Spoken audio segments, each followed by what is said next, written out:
팀 내 가혹행위로 세상을 떠난 고 최숙현 선수의 사건을 계기로 체육계의 어두운 민낯이 다시 한번이란 표현은 너무 방송 용어 같죠. 여러 번 다시 한번 수면 위로 드러났습니다.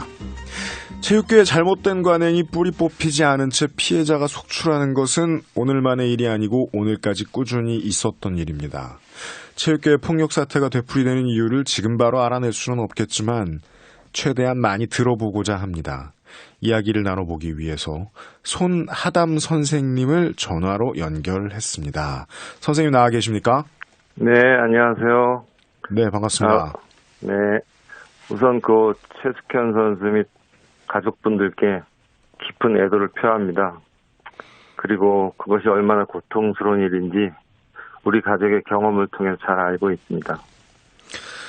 이 손하담 선생님에 대해서 소개를 좀 드리면은요, 인권 활동을 해오신 오랫동안 중학교 교사로 일을 해오셨던 분이시고요. 지금은 선생님 일을 계속하고 계시진 않으시죠? 네네. 네. 또한 이 체육계 폭력 사태를 직접 겪었던 선수의 부모님이시기도 합니다. 네. 당시의 자세한 이야기 좀 들려주실 수 있을까요? 네네. 초등학교 때부터 그 태권도를 했던 딸아이가 10여 년 전 그 경희대 태권도 시범단의 그 매력에 이끌려서 동아리에 들어갔었습니다. 철저한 위계 조직으로 태권도 정신 없고 오직 기술만을 습득하기 위해서 노예 같은 생활을 했던 게 기억이 납니다. 때로는 새벽에 못 일어날까봐 기숙사가 바로 옆에 있음에도 여학생들이 시범단 연습실 바닥에서 쪽잠을 자기도 했고요.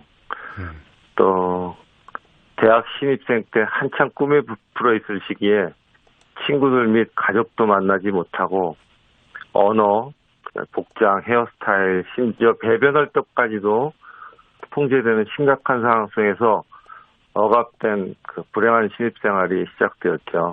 배변 활동을 통제한다는 거는 화장실을 허락받아야만 갈 수 있다는 걸 텐데요. 제가 궁금해서 그 친구들과 가족을 만나지 못한다는 건 외출 금지가 돼 있었다는 건데 얼마 만에 한 번쯤 집에 한 달에 한 번 정도 집에 올 수 있었다고요?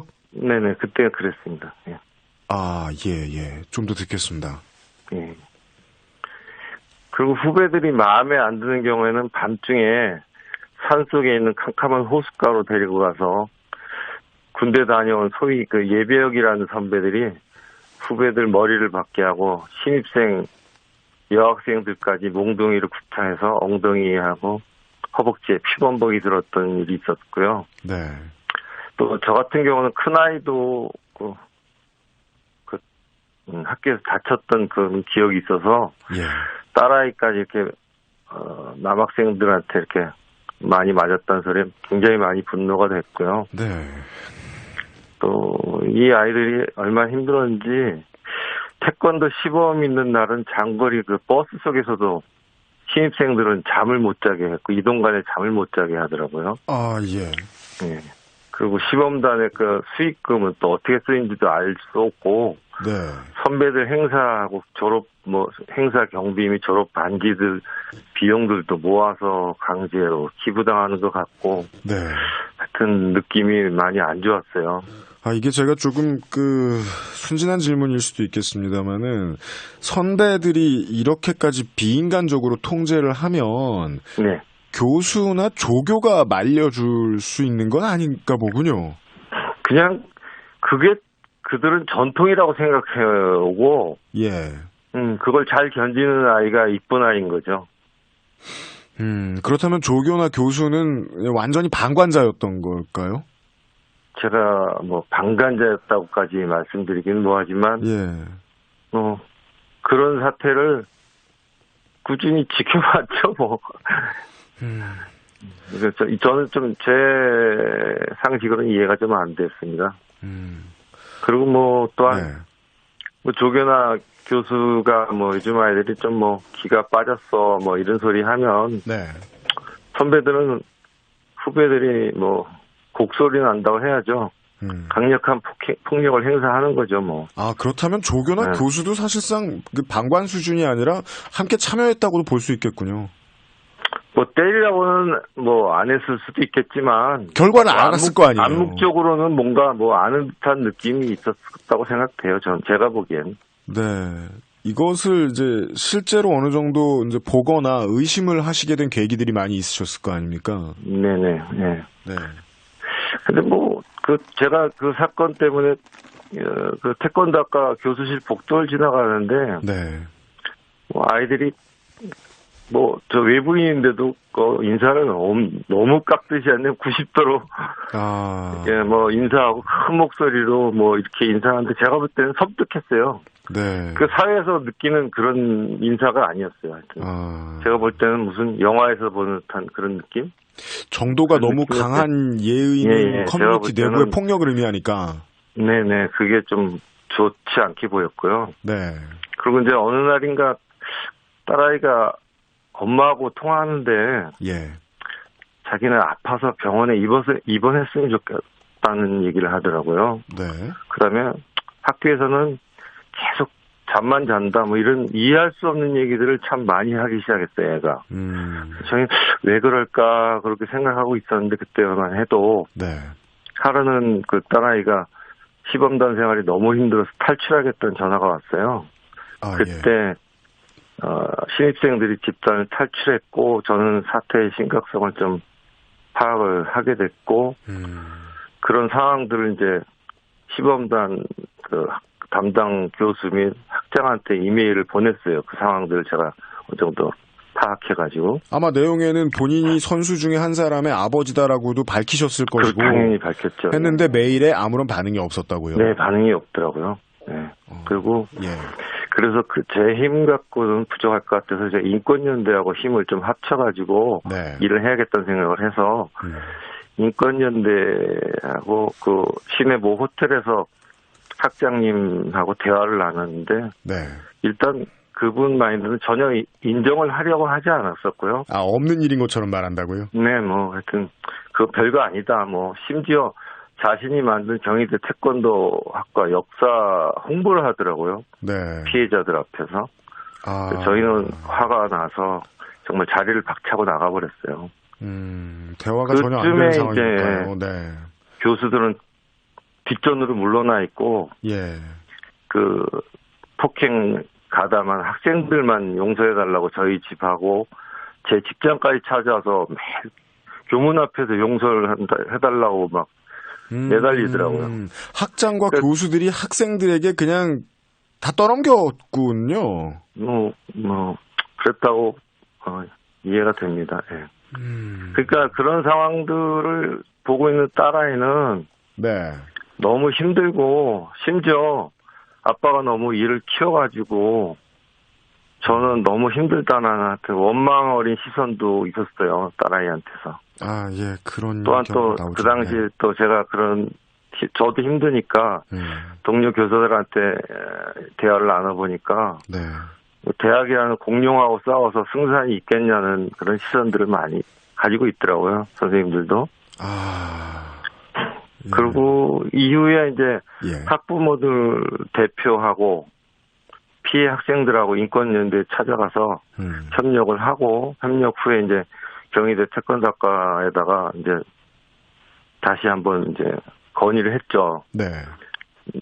태권도학과 전체가 인권 교육을 받으면 이 사건에 대해서 모든 걸 덮고 용서를 하겠다고 통보를 했어요. 엄청나게 너그러운 선이네요. 예. 진짜 예. 교육 받고 그 정도로 그러면 내가 그때 학교 측에서는 태권도학과 역사상 이런 수치는 없다면서 그냥 단번에 거절하더라고요. 이런 수치가 없다고요? 네네. 그래도 매일같이 그러면, 일어나는 교내 폭력은 수치가 아니라고 여기는 건 분명해 보이는 거예요. 예. 그래서 제가 그럼 뉴스화하고 경찰 수사대에 보내겠다 그랬더니 그때서야 이제 수락을 하겠다 그러더라고요. 네, 그렇겠죠. 네. 그것도 이제 수락을 해서 하는데 그 현수막에는 세미나 형식을 빌려서 할 테니까 그것만큼은 좀 제발 봐달라고 그러더라고요. 티 안 나게 해달라, 본인들의 잘못을. 인권 교육은 받되 세미나 형식을 빌리겠다. 그래갖고 세미나 책자도 만들었어요. 그랬다면 그런 교육했다고, 예, 말씀하십시오. 예, 태권도학과 전체 학생들하고 교수들을 강당에 모두 집결해가지고 인권교육을 실시했고요. 네. 약속대로 어느 누구도 이 사건에 불이익이 없도록 상황을 종결했어요. 근데 그렇다고 뭐 하루아침에 큰 변화가 그렇죠. 네. 있었겠어요. 예. 인권교육 후에도 이제 강의실에서 일부 교수들이 이 일을 수시로 거론하고 경희대 태권도학과의 수치라는 등 이런 피해 학생들 수업하는 앞에서 어쩌면 간접적으로 협박하는 일들이 있었어요. 그 뒤로도. 교수들이 이 일이 우리 과에 뭐 거기는 뭐 잘 알려져 있죠. 그 태권도와 관련해서는 국내 최고의 엘리트들이 모이는 곳이 맞고. 제일 유명한 학교니까요. 역사상 가장 수치스러운 일이라고 얘기했다는 건 방금 말씀드렸던 대로 그 폭력이 일어난 게 수치스럽다는 게 아니라 공공연한 폭력이 있다는 걸 들켰다는 게 수치스러운 일이라는 어투로 피해 학생들에게도 들리게 말했을 것이다라는 거죠. 뭐 여러 가지로 해석이 되겠죠. 그 피해를 당하셨던 따님은 지금은 어떠십니까? 그때 그 딸아이는 이제 휴학을 했고, 네. 정신적으로는 너무 많이 힘들어서, 그 몽골 고비 사막 쪽으로 1년간 봉사 갔다 와가지고, 네. 그 다음에 다시 학교에 복학해서, 태권도가 싫어졌겠죠. 네. 그 중국어 부전공을 했고, 다시 또, 지금은, 현재는 프로그래머로 직장 생활을 하고 있습니다. 예.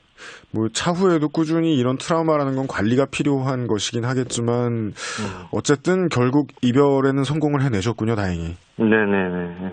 예. 그 당시에는 딸아이가 되게 저를 원망하는 마음도 있었는데 최근에 이런 뉴스 보고 이런 거 보고는 그때 잘했다 뭐 이런 얘기를 하더라고요. 네, 그렇죠. 다행이네요. 그러니까 10년 전에 그래서 돌이켜보면 네. 그때는 그나마 교수 학생 전체 인권교육이 최선의 선택이 아니었나 생각이 들어요. 네. 그 전에 그 폭력 사건들을 찾아보니까 학부모님들 대체적으로 어떻게 처리를 했냐면 그 학습된 폭력 전체에 대한 문제 제기보다는 개인을 상대로 민형사상 책임을 묻는 스타일로 그런 식으로 접근을 하다 보니까 그렇게 하지 않으신 이유가 선생님이 있으셨군요. 해당 학생들만 책임지지 말라고. 네네네. 예. 저는 그러니까 해당 학생들만 갖고는 안 된다는 거예요. 저는 그래서 그렇게 책임지는 거는 안 되겠다 싶어서 그러면 뭐 교수들은 멀찌감치 구경만 하고 맨날 아이들만 그 형사상 책임지고 학교에서 잘리고 그 다음에 계속 반복되고 뭐 계속 그런 상황이 전개되는 거죠. 네. 그러니까 어찌 보면 악습을 해당 학생들만 다 뒤집어 쓰고 끝나고 그다음 폭력 상황 계속 재발되는 상황으로 가는 거죠. 네. 학교와 그 시스템 전체를 상대로 싸워보신 경험이 있으셨기 때문에 선생님께서 이번에 고 최숙현 선수 소식을 듣고도 남 얘기 같지 않으셨을 것 같습니다. 네. 이번에 그 선수 뉴스 보고 우리 딸아이가 갑자기 병원에 입원하고 싶다 말을 했던 때가 떠오르더라고요. 예. 최숙현 선수도 자신이 스스로 아무것도 할 수 없고 이 상황이 바뀔 수 없다는 판단을 했을 것 같아요. 그렇죠. 그다음에 전체 선수단 속에서 진퇴양내 어찌할 수 없는 힘없는 자신이 얼마나 외롭고 힘들었을지 생각하니 좀 가슴이 먹먹했습니다. 알겠습니다. 이렇게 사실상 최선의 선택이라고 선수 본인이 하게 되는 것이 회피, 극단적 선택, 극단적 회피죠. 네. 이렇게 되는 것이 이 비슷한 일들이 국감에도 올라오고 하는 걸 많이 봐왔습니다만 네네. 반성을 하겠다면서 선수들을 대상으로 뭐 설문지 몇 장 내밀고 폭력 실태 조사한다고 합니다. 예. 근데 이런 걸로는 전혀 나오질 않잖아요. 네네. 제 딸아이 예를 보더라도, 이런 어릴 때, 그러니까 딸 같은 경우 대입 신입생 때부터 모든 생활을 통제받는데 익숙해져갖고, 뭐 딱히 정해져 있지는 않지만 암묵적으로는 개인 때문에 선수단 전체에 피해를 가면 안 된다는 생각이 젖어 사는 것 같아요. 네. 그러니까 선수들이 나 하나 참음으로 전체를 살리겠다는 생각을 가지고 있었던 것 같고, 아마도 그 오랫동안 운동했던 선수들은 이런 위기 상황이 생기면 어떻게 대처하는지에 대해서 선배들이 하던 대로 했을 것 같습니다. 선생님께서 말씀하시는 위기 상황이라 하면 내부의 골문 문제가 바깥으로 터져 나오지 않도록 하는 위기 관리. 그렇죠, 그렇죠. 예. 그럼 이때는 뭐 자신도 모르게 개인보단 선수단 전체를 염두에 두고 생각했을 것 같고요. 네. 오랫동안 그런 생활에 젖어 살다 보니 용기를 내기가 쉽지 않았을 것 같아요. 어쩌면 용기를 내는 것이 비겁한 행동이라고 머릿속에 저장되어 있었을 것 같아요. 또한 자신들이 선수 생명권을 좌지우지할 수 있는 감독이 딱 버티고 있는데 그게 폭로를 할 수 있었다고 저는 보지 않습니다. 네. 광범위하게는 어른들 세대는 학원 교육에서도 경험을 했었고, 일부는 뭐 군생활에서도 경험을 했던 이런 문제, 즉, 폭행이나 폭언이 있을 때, 폭력적인 상황에 일상적으로 늘 시달리고 있을 때 이것에 대한 문제 제기를 하면, 누구도 나를 도와주지 않을 거야. 라는 확신 같은 게 있을 거란 말씀이시죠. 네네.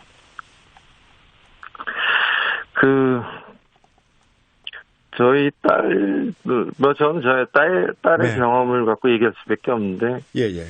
그 경희대 태권도 시범단 폭력 사건 때도 모든 상황을 종합하고 뭐 담당 교수하고 학장한테 문제 제기했지만 전혀 미동도 하지 않았어요. 네. 그리고 체육계의 직접 담당자도 아닌 뭐 경주시청이나 이런 데서 해결이 될 거라 생각지 않고요.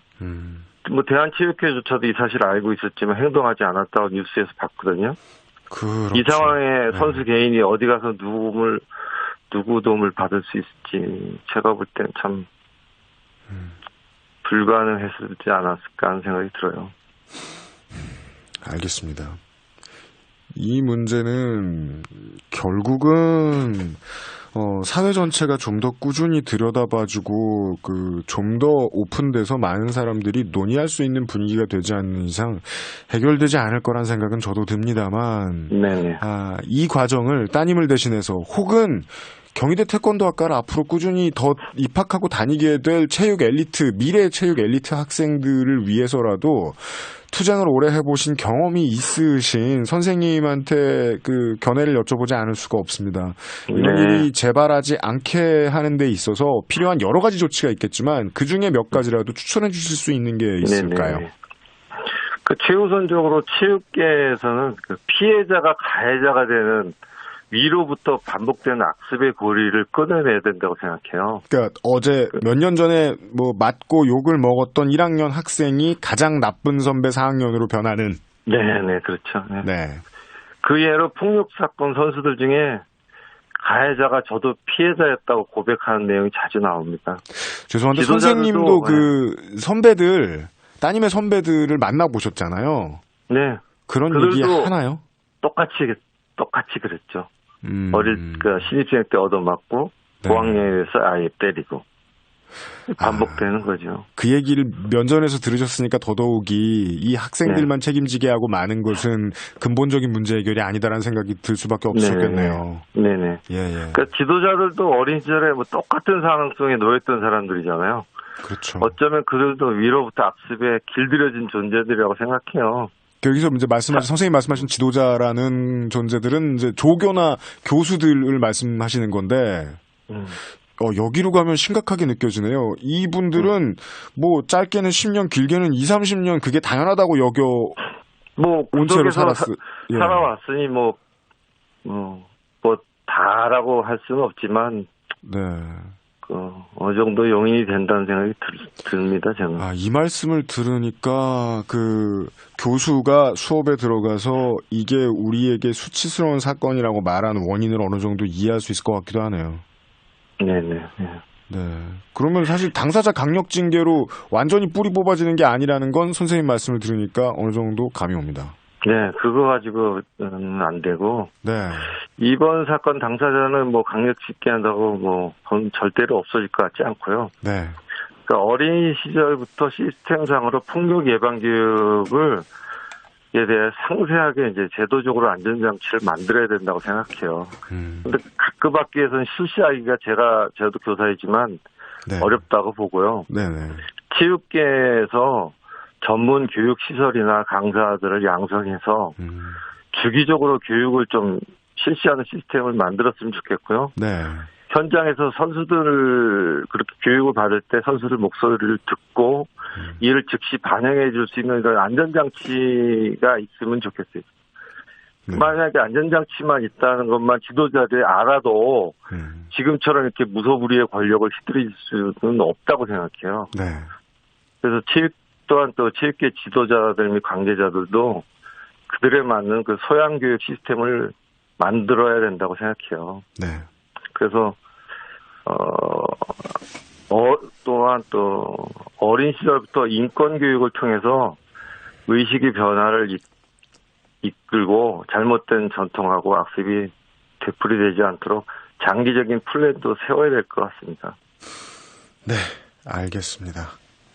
일벌 100개는 대단한 방법인 줄 착각하는 경우들이 많이 있는데 진짜 뿌리를 뽑는 건 벌이 아니고 계도라서 이게 좀 오래 걸리고 말씀해 주신 대로 어린 시절부터의 꾸준한 교육이 중요하겠네요. 네. 알겠습니다. 시간 내주신 손하담 선생님이셨습니다. 오늘 너무 감사합니다. 네. 건강하시고요. 네.